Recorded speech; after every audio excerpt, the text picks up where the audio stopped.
sa ta u ư vờ sờ y dài. 29 chữ cái tiếng Việt em học thuộc em nhớ lâu. 29 chữ cái tiếng Việt em học thuộc em nhớ hoài.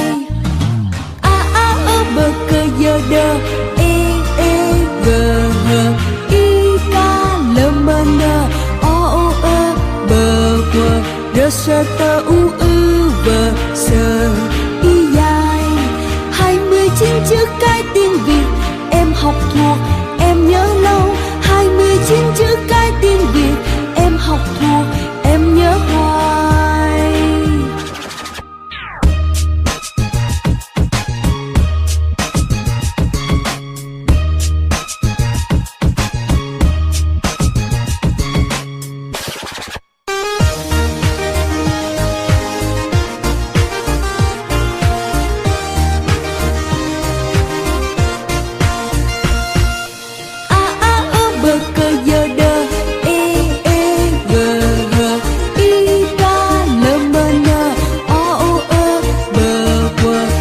Sơ tơ u ư vờ sờ y dài.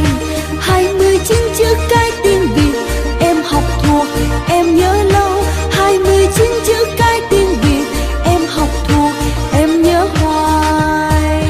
A a ơ bơ cơ dơ đơ e gờ hờ y ca lơ mơ nơ o ơ bờ quờ rơ sơ tơ u ư vờ sờ y dài.